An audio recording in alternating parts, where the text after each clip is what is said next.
Essa é uma produção da Sônica Podcasts Anywhere.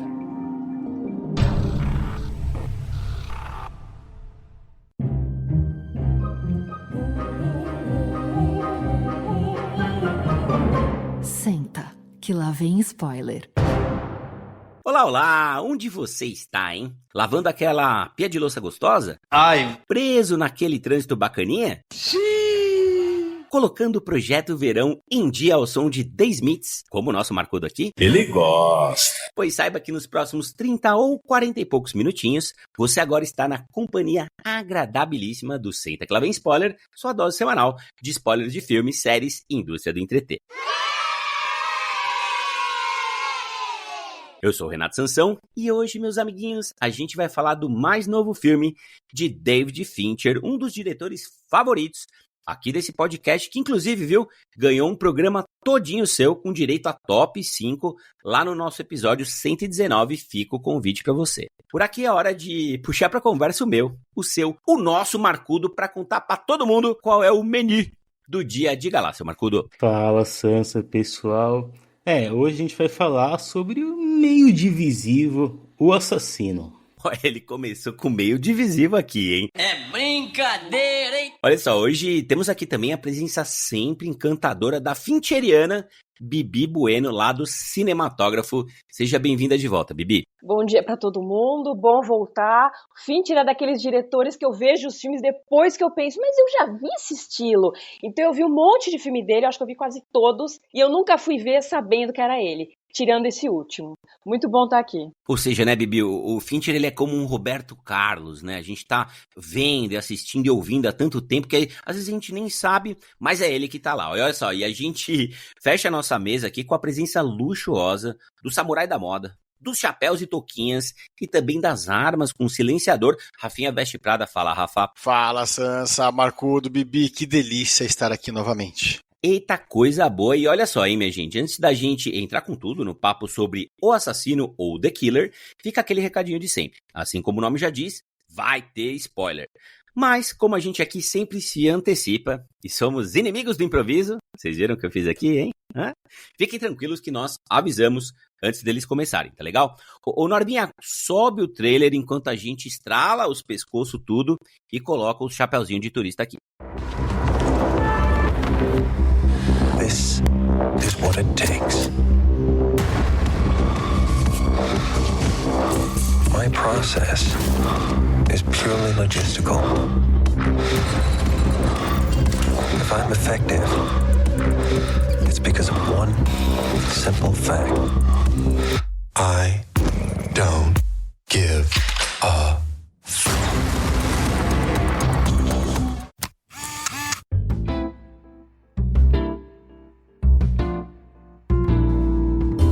Muito bem, pessoal, o negócio é o seguinte, hein? Depois de uma breve temporadinha nos cinemas, onde segue em cartaz, O Assassino fez sua estreia na Netflix na última sexta-feira, 10 de novembro, e adivinha só? Já tá lá no primeiro lugar no famigerado Top 10 que o Marcudo tá sempre acompanhando. Com uma curiosa mistura entre thriller, ironia e o neo-noir, o filme é baseado, olha só, na cultuada série de HQs francesa escrita por Alexis Nolan e ilustrada por Luc Jacamon.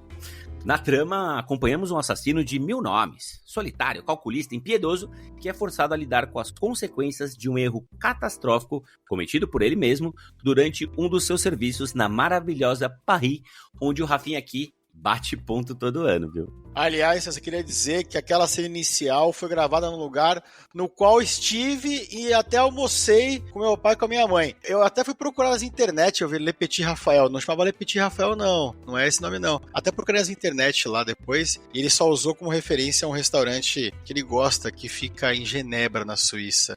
O Fincher é muito chique, né?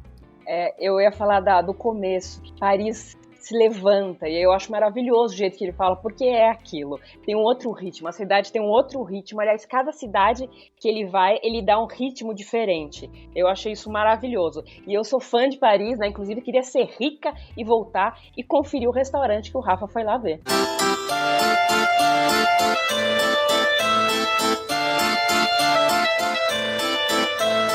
apesar da gente ter uma série aí de nomes envolvidos nessa produção, incluindo a brasileira Sophie Charlotte, 2 deles chamam a atenção logo de cara, né?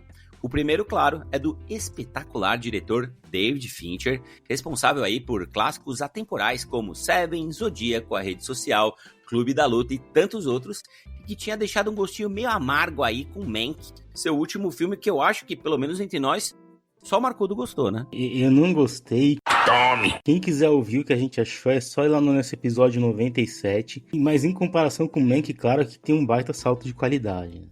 Bom, e o segundo super nome que temos aqui é Michael Fassbender, ator de grandes façanhas, indicado aí a 2 Oscars por suas performances em Steve Jobs e 12 anos de escravidão, mas que andava meio sumidão, né, gente? No IMDb, o último crédito dele antes de O Assassino era X-Men Fênix Negra, de 2019, né? Teve a pandemia, claro, mas ele tá naquele filme Quem Fizer Ganha, que é o filme novo do Taika Waititi, que vai ser lançado ainda, mas já devia ter saído para a Copa do Mundo de 22, porque é um filme sobre futebol. Aí o Fassbender entrou lá para substituir um grande cancelado de Hollywood, que é o Armie Hammer, né? Então é um filme bem problemático. Ô Bibi, você gosta do Fassbender, Bibi? Faz tempo que você não vem por aqui, queria ouvir sua opinião sobre o rapaz. Tem problema, né? Tem umas histórias sobre ele, né? De agressão no meio, é por isso que ele sumiu, né? Ele não sumiu só porque, assim, magicamente, estou de férias, estou aqui no Caribe, né? Não. Tem história por trás. Eu gostava muito da atuação dele, depois que eu soube de outras coisas, mas a atuação dele tá excelente no filme. Mas você fica com aquela sensação, assim, você é um cretino ou não é um cretino, né? Muito bom. Antes da gente começar nossa resenha Vera por aqui, 2 coisinhas, hein? Primeiro, aproveite para seguir a gente no seu agregador de podcast favorito e dar 5 estrelinhas para ajudar a levar a palavra aí para mais fãs do David Fincher. E a segunda eu vou chamar aqui o Rafinha, né? Que é chegado no agregador de notas, assim como o Marcudo, e também na sabedoria das multidões para contar pra gente o que público e crítica tem achado de O Assassino. Manda lá, Rafinha. Olha, Sansa, está no topo da prateleira do Fincher? Ainda não tá lá, mas tá agradando, viu? Lá no MDB, a gente tem 35 mil avaliações e nota 7 de 10. No Metacritic, o Metascore aponta 72 de 100. No Letterboxd, o pessoal é meio mala, né? O The Killer vai com 3.7 de 5. E no Rotten Tomatoes, que perdeu totalmente... posso falar isso no ar, né, Sansa, né, Marcudo, né, Bibi? Perdeu totalmente a sua credibilidade, né?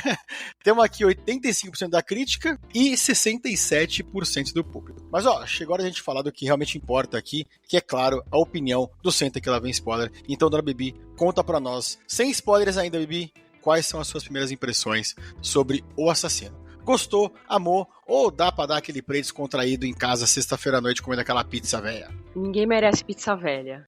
Eu já começo aí. O filme é uma delícia. Eu adorei o filme. Eu vi no cinema, então aquela tela imensa que te envolve, o som. Eu vi no Cine Marquise. Aliás, quem não viu, se estiver passando, vai lá. Um puta de um som, você já começa com aquela abertura, né, aqueles flashes, e assim, e tem a música, porque ele ouve a música durante o filme, o assassino, pra se tranquilizar, e tem The Smiths, e todas as músicas conversam com as cenas. E pra mim é um filme que fala de cinema, porque ele é um voyeur, né? Ele observa, ele tem calma, ele olha. E melhor cidade para começar aqui em Paris, que você senta, né? Você observa as pessoas tomando seu cafezinho. Paris é uma cidade que as pessoas observam. E existe muito essa coisa de janelas, ele trabalha muito com janelas. Cinema o que é? É uma janela. Então pra mim é um filme que fala de cinema o tempo todo. Então eu adorei o filme. Realmente eu achei excelente o Fincher. E eu fiz uma piada, né, as engraçadinhas, né, com uma música do Smiths, né, que é Fincher Strikes Again.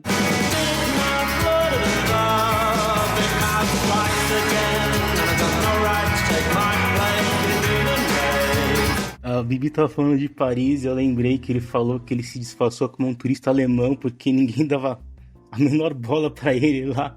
O filme tem bastante humor. Eu gostei do filme, né? Dificilmente o Fincher erra a mão. Mesmo o Mank tem lá suas qualidades, mas eu acho que eu não gostei tanto assim que nem o pessoal aqui, né? Acho que o Fincher já teve momentos mais inspirados. Eu não li a HQ original, mas dá pra enxergar essa história vindo dos quadrinhos. Eu acho que o filme tem mesmo uma pegada meio no ar, a gente fica o tempo inteiro ouvindo aquela narração do assassino. O Fincher, ele toma a decisão de fazer o filme episódico, e eu não sei se era um recurso muito necessário, soou pra mim mais uma firula do que outra coisa, porque o arco do protagonista é bem claro, as viradas são bem pontuadas, aqueles capítulos acabam sendo só uma exposição que eu achei desnecessária. Né? E tem a questão da trilha sonora que a Bibi estava falando, né? O assassino tá sempre ouvindo The Smiths, que é uma banda dos anos 80 e canta sobre alguns temas mais soturnos, inclusive sobre a obsessão com a morte, então tem muito a ver com o personagem mesmo. Mas é isso, eu acho que não tá entre os melhores trabalhos do Fincher, mas é um bom filme, sim. Vou começar com uma frase que eu sempre repito aqui nesse podcast, que a expectativa é a mãe da frustração. Eu acho que o nosso Marcudo aqui foi com muita expectativa. Falou, caramba, o filme do David Fincher, né? Os críticos estão exaltados, estão empolgadinhos, né? Como a Bibi mencionou aqui, estão colocando esse filme lá em cima, inclusive como um dos melhores do ano. Porém, eu sempre dou essa lambuja como uma adição no catálogo da Netflix e levando em conta Mank, que deixou um gosto amargo, um gostinho azedo, né? Aqui pra gente. Ver o assassino é um deleite. Né? E eu vou até discordar do Marcudo da questão dos capítulos, porque pra mim, quando ele separa em capítulos, além de organizar aquele caos todo que tá acontecendo, ele ambienta muito bem cada capítulo, inclusive na parte sonora. Né, o Trent Reznor e o Atticus Ross, inclusive, que tem feito trabalhos magníficos nas trilhas sonoras de filme, inclusive já ganharam Oscar, eles vão alterando o estilo da trilha a cada lugar que o assassino vai. E eu gosto muito dessa desconstrução também, viu, gente? Porque quando a gente pensa num assassino, serial killer, né? E tudo bem, a gente tem uma história de vingança e a gente tá vendo isso com Fincher desde Seven, ou seja, faz muito tempo. É muito interessante a desconstrução, porque ele é um cara normal. Ele tá na maioria, como ele fala, né? Principalmente no começo e também no fim. Ele não tá naquela minoria. Então isso tira um pouco do glamour dessa coisa do assassino, né? Que a gente tem visto muito, principalmente no John Wick. Então eu gosto desse contraste que a gente vê aqui e de como o David Fincher, mesmo depois de tantos anos, se reinventa sem perder a essência dele, que é essa maravilha de enquadramento, que é essa coisa de saber focar, que é a escolha das cores, que é um trabalho de fotografia maravilhoso. Então eu vou colocar The Killer já de começo como um dos filmes mais interessantes da temporada 2023, Rafinha. Mas eu tô contigo, Sansa. Eu falei lá no nosso grupito, né, lá de Zap, que é um filme interessante.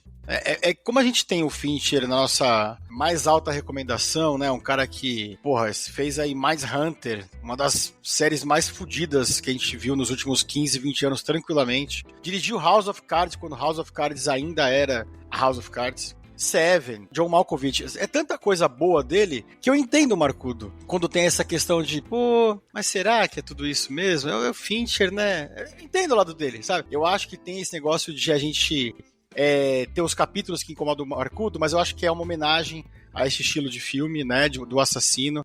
Eu curto muito o momento em que ele transforma a vida do assassino, que é sempre glamurosa, né, no bagulho tedioso.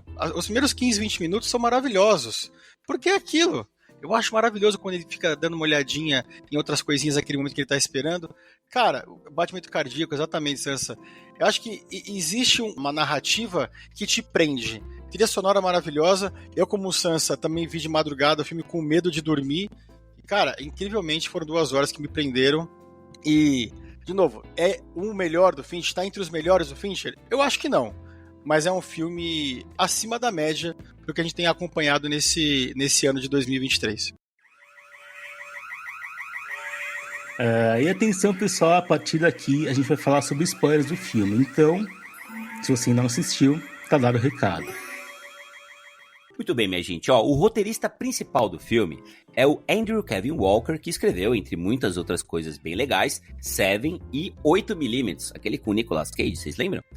E eu vi gente por aí comparando esse O Assassino com O Profissional, lá do Luc Besson, com John Wick, como mencionei anteriormente, e também com O Abutre, aquele lá que o Jake Gyllenhaal é um fotógrafo de cenas de crime completamente maluco, que passa o filme todo sem piscar, inclusive o Fassbender faz isso aqui também. E eu queria saber de vocês, gente, se essas comparações fazem sentido e o que vocês acharam dessa mistura de estilos propostas aqui pelo nosso Fincher, Marcudo. Os 2 filmes que você citou têm alguma ligação temática com o assassino, mas eu acho que o Fincher aqui faz um trabalho bem mais introspectivo, né? Acho que o filme é sobre como ele vai se desconstruindo. E é interessante que ele não tem um nome, né? Ele é chamado de trocentos nomes falsos durante o filme, mas a gente não sabe qual é o nome dele, né? Que nem o personagem do Edward Norton lá em Clube da Luta também, do Fincher. Né? Porque ele teve que se apagar para poder ser capaz de trabalhar tirando vidas, né? E o Fincher mostra essa desconstrução de várias formas, primeiro com imagens e áudios subjetivos, né? A gente vê e ouve a mesma coisa que o assassino. Também pela fotografia, que é escura na maior parte do tempo, mas é dourada na República Dominicana, que é o local que ele escolheu como lar, é onde está o amor dele, naquela participação breve e na maior parte do tempo enfeiada da Sophie Charlotte, né? No fundo, é uma história sobre vingança que a gente vê pelos olhos de um assassino de aluguel que claramente já está cansado de ter que viver uma vida tão meticulosa, e para demonstrar isso, o Fincher coloca o assassino durante a preparação para aquele abate inicial. Ele está esperando, e tem a questão dos batimentos, tem que baixar para 60 batidas por minuto, que é o protocolo dele para a trajetória da bala não sofrer nenhuma interferência, né? E ele segue à risca aquele mantra que ele fica repetindo exaustivamente, que ele vai, quando ele vai executar cada morte, aquilo de siga o plano, não improvise, não confie em ninguém, empatia, fraqueza e por aí vai. Mas durante a jornada, a gente vê esse mantra desmoronando várias vezes, que nem com a secretária do chefão, ele demonstra empatia com ela a princípio, né, apesar de que ele mata ela depois. Por um momento ele chega a pensar em ter empatia pelo personagem da Tilda Swinton, mas aí ele segue o mantra e consegue sair vivo por causa disso.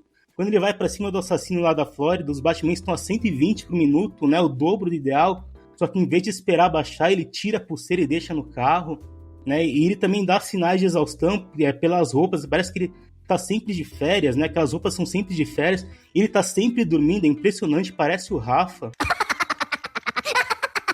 E eu acho legal, o Sans estava falando do começo do filme, acho que tem um contraste entre o início e o fim, né? Numa das reflexões do começo, ele disse que ele não é brilhante, mas ele é um dos poucos. E na última cena do filme, ele já não tem mais propósito, ele diz que é um dos muitos, né? E a gente que vê que ele tá em paz, ele tá em casa, na República Dominicana, tá do lado da mulher que ele ama, mas a gente vê um tique no olho dele que mostra que ele nunca vai conseguir ter aquela vida, né? Tem alguma coisa dentro dele que impede, né? Ele sente paz matando. Tem uma cena que ele tá indo desovar o corpo do chefe, e aí ali ele transmite mais serenidade que em qualquer outro momento do filme, né? E isso é um exemplo do belo trabalho também do Michael Fassbender aqui no filme. Vocês falaram da desglamorização. Na verdade, ele é um funcionário modelo, né? Porque ele tem tudo muito organizado, ele levanta cedo, ele faz exercício, ele tem todo um método. Ele é um funcionário exemplar, até ter o erro. Aí ele vai ser descartado. Como tudo que é descartado no filme. As pessoas são descartadas, os telefones, a roupa, o passaporte, é tudo descartável. Menos ele. Ele teria que ser descartável, mas ele não é. E aí outra coisa que eu queria lembrar é da violência que o Fincher faz. Tem os tiros, tem as mortes, só que a única coisa que a gente vê de violência são os dois assassinos brigando. Ele não faz cenas extrapoladas de violência com as mulheres, como a gente vê num monte de filme, né? Que eu acho desnecessário, idiota, né? Até a morte da Tilda Swinton é, né, limpíssimo. Puf, né? Ela vai, né? Ela tenta dar um truque, né? Matá-lo e vai. Então a gente só vê essa violência e os batimentos exacerbados durante a luta dos dois caras. Inclusive porque um dos caras é um animal violento que a gente tem uma ideia do que ele aprontou, mas a gente não vê, porque é desnecessário. A Bibi trouxe um ponto legal aqui, que é a questão da violência, né, no próprio roteiro, onde não é nada exacerbado mesmo, ele é bem contido, mas eu queria dizer que essa cena de briga, de luta que a gente tem, né, entre o Fassbender aqui e o Sala Baker, que é um cara que participou até de Deadpool, trabalhou no Mandaloriano, se não me engano, também. Cara, é uma das cenas de briga mais violentas que a gente viu no ano, eu acho. Né? O trabalho de mixagem de som com a briga é incrível. Eu me senti tomando soco na cara umas 4 vezes. E pensando, meu Deus, se eu tomar um soco desse aí... E aí entra o que a Bibi falou, né? Da preparação dele como assassino. Né?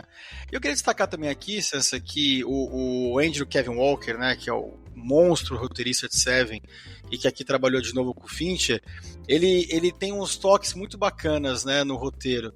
Eu gosto muito quando ele traz a citação do Popeye logo no começo, né? É bem bacana essa parte. Eu acho que quem acompanha, quem é mais velho, vai entender. Que ele fala, eu sou o que sou, eu não sou excepcional, dando crédito lá pro pessoal do Popeye mesmo. Os nomes, né, que ele utiliza em cada um dos passaportes é uma homenagem a diversos personagens clássicos de séries de TVs antigas, né? Então, se a gente pegar aqui, eu até anotei aqui os nomes, Robert Hartley, George Jefferson, Sam Malone, que é lá de Cheers, quando ele chega em Nova York, Lou Grant, Reuben Kincaid, até o Howard Cunningham, e ele vai passar o principal, que é o Oscar Madison.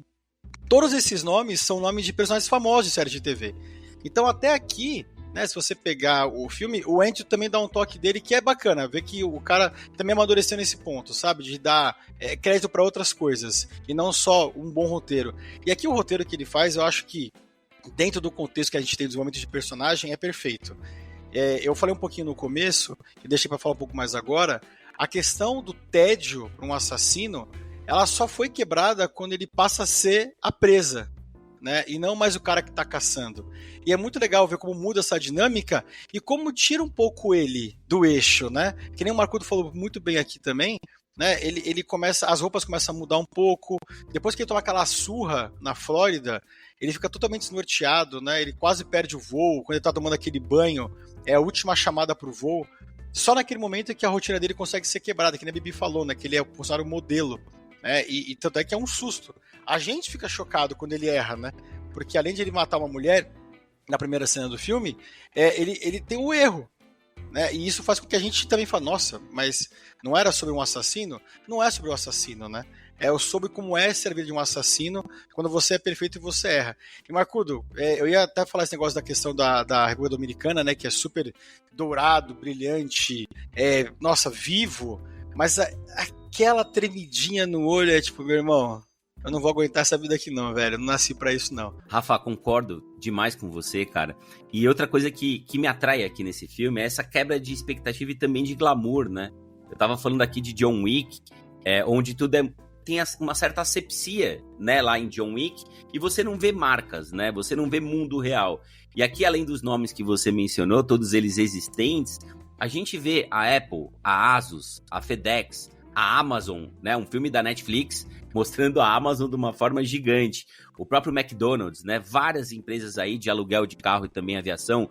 Então tá tudo lá, sabe? É mundo real, é vida real. Eu estou na maioria, eu sou mais um de vocês. Não tem glamour na minha profissão, sabe? Esse ponto eu acho muito interessante. E o roteiro, apesar... E aqui vai uma breve crítica, viu, Marcudo? Não sei se você tá comigo nessa.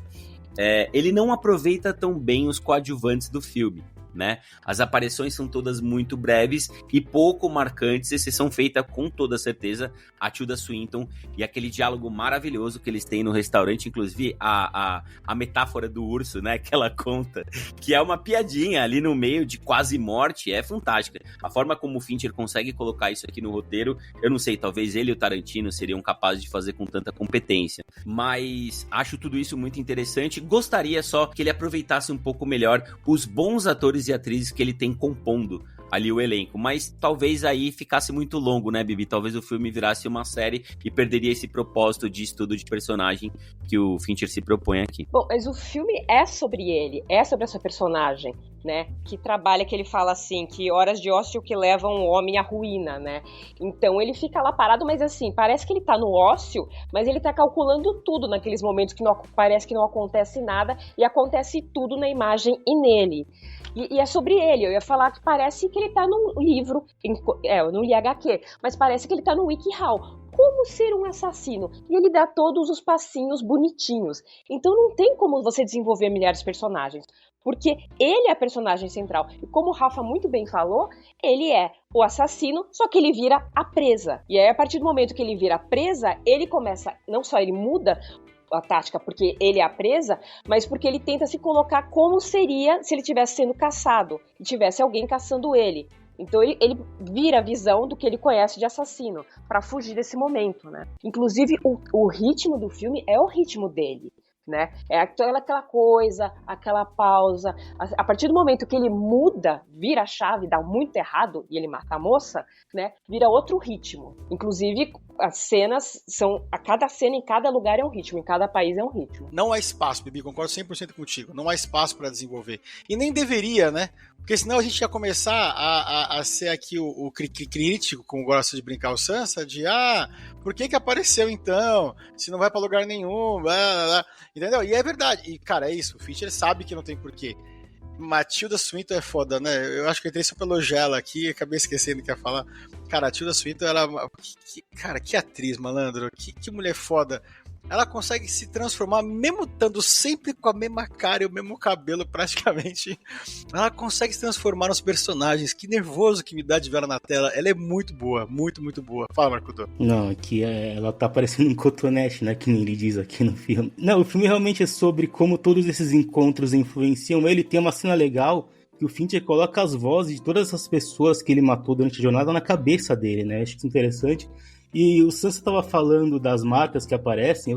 Tem uma hora que eu lembrei do Cunha com aquela alfinetada na WeWork, porque lá no começo, o lugar que ele escolhe para preparar o assassinato é uma sala abandonada da WeWork em Paris, né? Deve ter doído pro Cunha.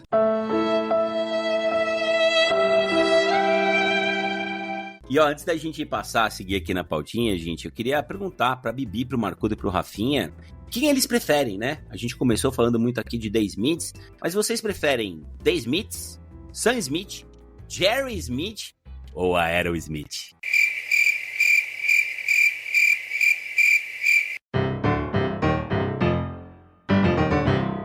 Olha, queridos, depois dessa aqui, acho legal trazer aqui pro debate e pros nossos ouvintes do futuro.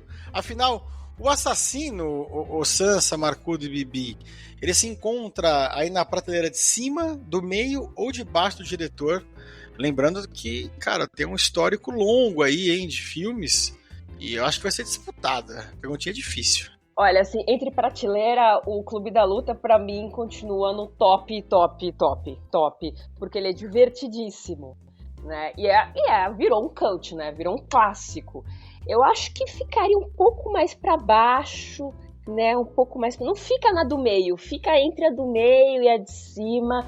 E então, aquela coisa do Fassbender que eu tô meio, né, de mau humor, mas ele tá sensacional. E a cara dele, a expressão dele, ele fala pouquíssimo, mas as expressões dele estão absurdas. Você capta tudo pelo olhar, pelos pequenos gestos. É uma concentração, é tudo muito preciso. É isso que eu achei maravilhoso no filme. É tudo muito bem calculado. Inclusive, que ele separa os documentos, o dinheiro, assim. É meio psicopata? É. Eu achei lindo e faria? Faria. Ô, Bibi, e a postura dele, né? A gente vê ele fazendo um yoga ali no começo, e ele tá sempre ereto, né? Estrala o pescoço, o jeito de se movimentar, tem uma certa leveza, tem um quê de bailarino, né? Tanto que quando ele vai pro pau, pra porrada, eu falei assim, ih, fudeu, velho, ele não vai aguentar. Porque o outro, né, o Rafinha, parece um lutador de vale tudo. O cara é um monstro, ele arremessa ele, dá um soco, quebra a parede, eu até dei risada essa hora, não era pra rir essa hora, mas eu ri. Mas é impressionante realmente a atuação do Fassbender. E você, hein, Marcudo, prateleira de cima ou do meio? Porque de baixo eu sei que você não vai pôr, você não seria capaz de fazer isso, vamos lá. Eu só queria lembrar que nosso episódio de Sua Diretoria com Fincher é o 119, pra quem se interessar.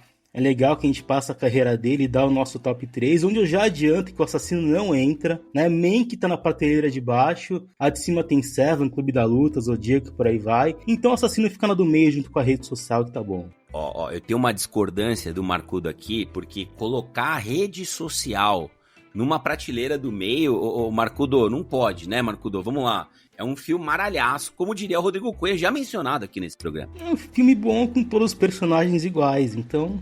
Tá aí, prateleira do meio tá de um tamanho. Cavalo! Ele tá azedo, hein? Tá azedo, Rafinha. Ó, eu vou seguir a Bibi, viu, Bibi? Vou dar um RT em você e também no cinematógrafo pra colocar o assassino do Fincher na prateleira do meio, né? Mas querendo dar aquela subidinha, tipo o soldadinho do Toy Story, que um vai em cima do outro e tá querendo subir pra de cima, é ali que eu deixaria, Rafa, e você? A Bibi criou um viés perigoso aqui, né? Um viés perigoso, ela criou a meia prateleira, né? Prateleira que não tá nem a do meio nem a de cima, ela tá no meio, assim, da de cima e da do meio.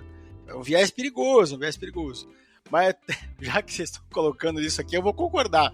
Eu acho que é isso, eu não acho que merece estar no meio, não.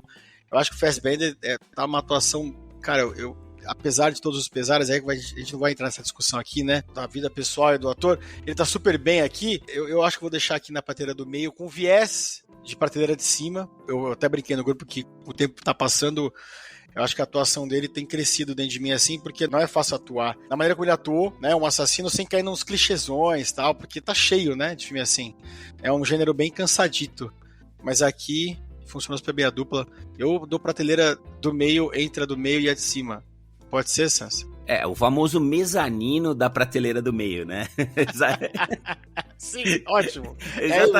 Exatamente ali. E eu gostaria, gente, só antes da gente seguir e finalizar aqui, eu mencionei no começo o Abutre, né? Que tem o Jake Gyllenhaal, maravilhoso. Outro ator, viu, Bibi? Que teve problemas com a justiça, né? A lista é longa, a lista é grande.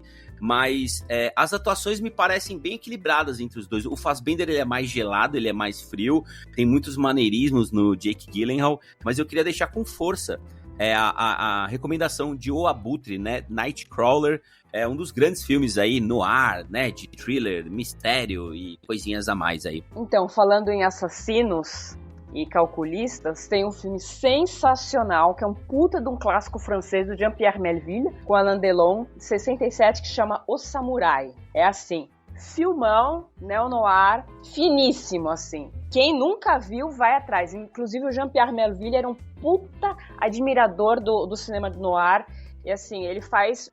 Qualquer coisa que você vai ver dele é excelente.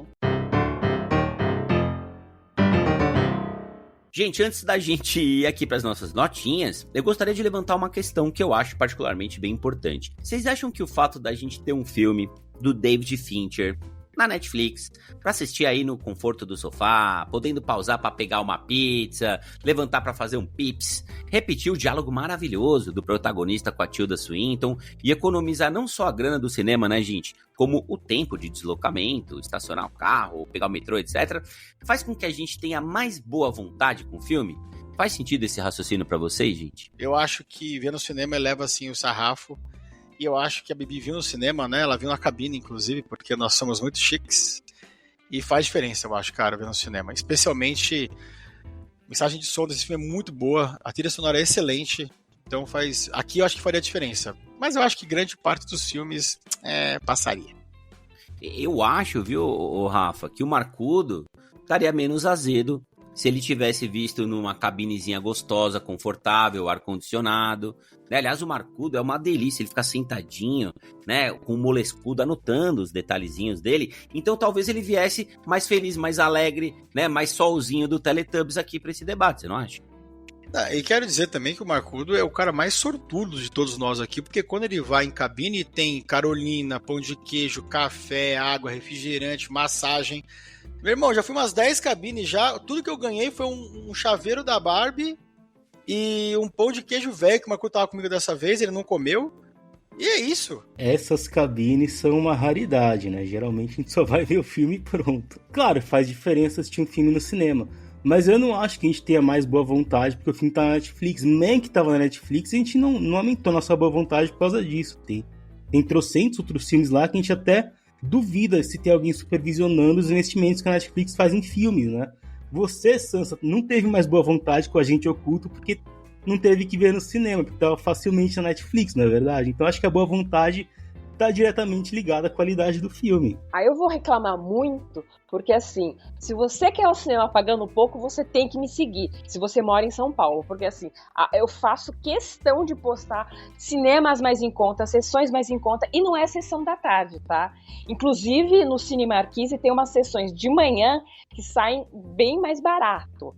E tem quinta-feira, tem lugar mais barato, segunda, terça, quarta, quinta, cinema e principalmente cinemas de rua. Obviamente as pessoas, não é todo mundo que tem esse privilégio absurdo de poder ver numa puta numa sala com som maravilhoso, né? Mas quem tem, eu acho que tem que ir. Assim, cinema de shopping é prático? É prático. É isso, você vai pagar estacionamento, você vai pagar uma fortuna e pra ver, em geral, um filme mediano, né? Aquelas coisas. E pra ver filme mediano, eu fico com uma preguicinha, né? Eu quero ver uma coisa interessantíssima. Cinema é uma coisa cara. Eu sou completamente contra essa ideia de vamos só ver na TV, né? A gente tem que manter os nossos cinemas, por favor, tá? Ô Bibi, falando em por favor, dê os seus arrobas pros nossos ouvintes te acompanharem, terem essa curadoria especial. Manda bala. A minha curadoria especial, que não é tão especial assim, é Cinematógrafo no Twitter. no Instagram, onde eu voltei a postar, né? Voltei a ser uma pessoazinha civilizada, é cinematógrafo.br, e no TikTok de vez em quando surgem umas coisas. Mas, em geral, no TikTok eu tô falando mais de festival do que de sessões. E sim, eu vi na cabine, não teve pãozinho de queijo, mas era numa sala, como eu falei, o Marquise foi reformado e ficou sensacional aquilo. Atenção, Cinemarquise, né? Se vocês quiserem conversar com a gente pra, de repente, apoiar, patrocinar aqui o nosso projeto, vai ser um prazer. Aliás, deixa eu só complementar uma coisa aqui, Sansa, rapidinho. A Bibi, vocês elogiaram o Marquise, eu queria dizer que eu assisti lá na cabine Asteroid City, do Wes Anderson, numa salinha pequenininha, íntima, mas, cara, foi uma delícia, bicho. Eu sou um cara que sempre gostei muito, assim, de ficar lá no fundão pra poder ver a tela gigantona e tal, sentir a parede tremendo.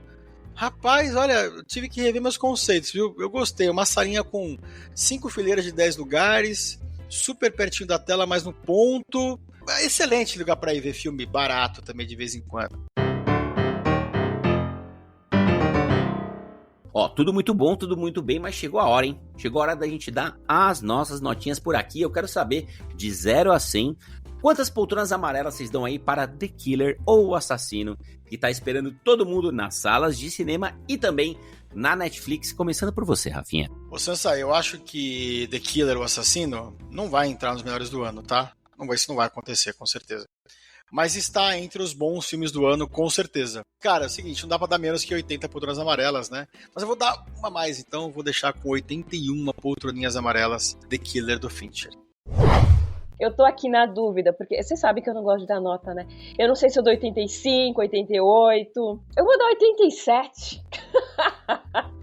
Mas assim, eu realmente achei... Eu vi muita coisa esse ano, mas assim, muita coisa, inclusive em festival. É uma das melhores coisas que eu vi esse ano.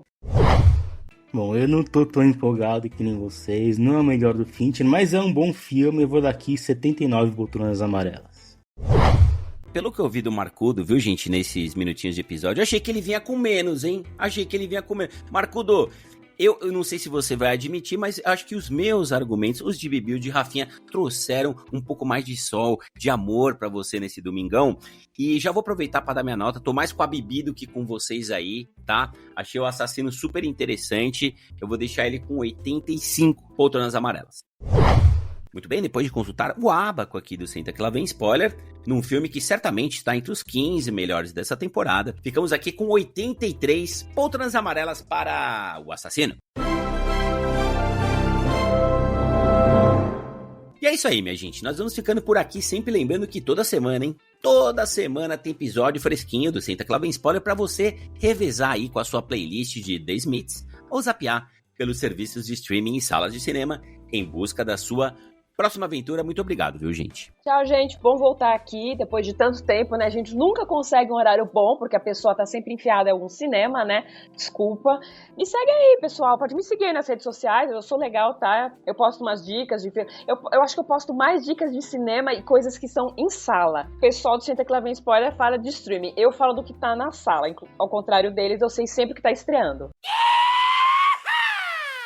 Olha, eu vou dar tchau aqui, mas eu ia dar tchau assim, ó. Obrigado, Bibi, obrigado, Marcuro, obrigado, Sansa. Mas eu vou aproveitar pra desmentir a Bibi, porque a gente tem feito muito filme de cinema nos últimos 6 meses, viu, Bibi? Tô aqui, nós estamos juntos, viu, Bibi? A gente só não se cruza mais nas salas de cinema, porque o Marcudo tá sempre lá. Então você deve cruzar com o Marcudo, pelo menos.